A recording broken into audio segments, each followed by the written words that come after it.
Mapagpalang araw sa lahat. Magpapalit tayo ng spiral cable ng airbag. Ang naging problema nito, nawala ang busina. Toyota Vios po to. May binili na kaming bago nito. Ito yung luma. Naputol yung kanyang spiral cable dito sa loob. Ito na yung bago, replacement lang. Nasa 2.8 ang bili namin nito, bago. Ngayon, pag nagkalas po kayo nito, nakalas na po ito tapos binalik kasi ginamit muna namin yung sasakyan. Ngayon, pag nagkalas ka po nito, dahil mayroong SRS airbag tong dashboard, tong steering wheel nito, kailangan mo po muna for safety kalasin yung battery.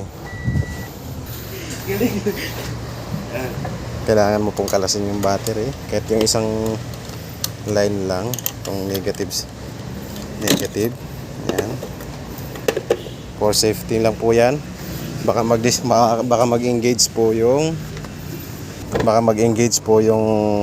airbag na to, yung SRS nya. Yan, may kakalasin ka lang po dyan sa tagiliran na yan, saka dito sa tagiliran, tapos yung bolt, itong cover dito, saka dito.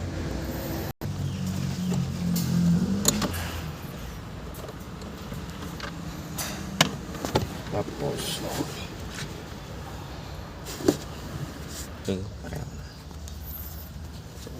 sa pagkalas po nitong SRS airbag nya, meron niyang clip dito.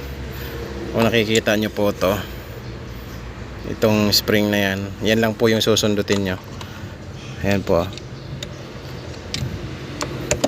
Ayan, kung nakikita nyo po, nakaangat na po itong SRS. Dalawa po yan, kabilaan. Tapos kabila yung isa.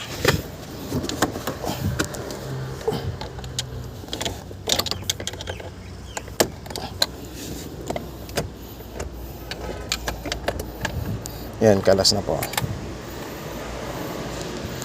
So makikita nyo po, nakatanggal na po yung wire dahil nakatanggal na po yung ito na po yun. Tsaka dapat yung pagkalagay nito, kahit nawala na yung nakalapat lang po ng ganyan. Huwag nyo pong pataubin yung SRS na yan.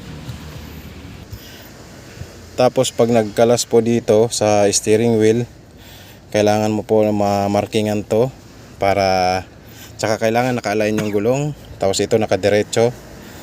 Tapos kailangan mong markingan dito, gagamit ka lang ng pentel pen para pagbalik niyo po hindi na kayo mahirapan magtuwid-tuwid.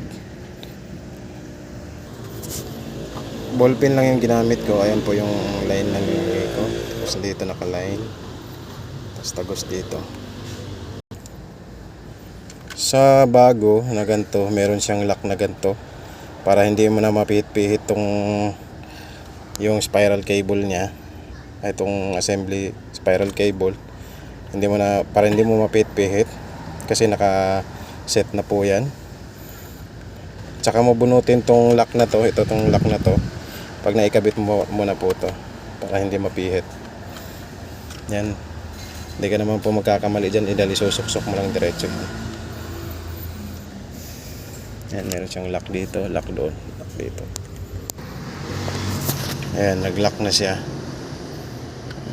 Hindi mo na mapipihit yan. Tsaka mo ikabit yung linya nya ito sa baba.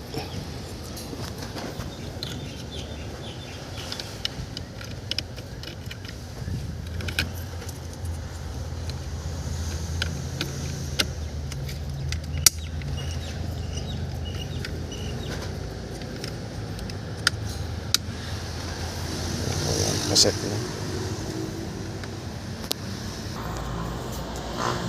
Ayan na po yung kalalabasan. Nakakabit na yung yung steering wheel.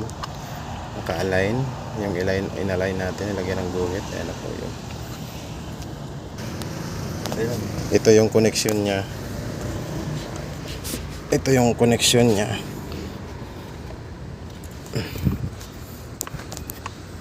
Itong wire na to, dito to sa airbag nakakabit.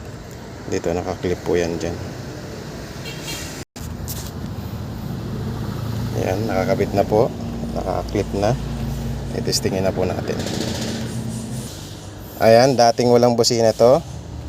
Ayan, try natin. Nakabit ko na yung battery. Ayan na, gumana na siya. Ganun lang po magkabit noong spiral. Ang naging problema po nito, nawala yung busina niya. Buo naman yung linya pag tinas mo rito.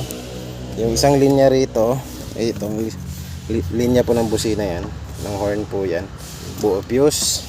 At sigurado ang problema niyan dito sa spiral cable niya. Yun lang po.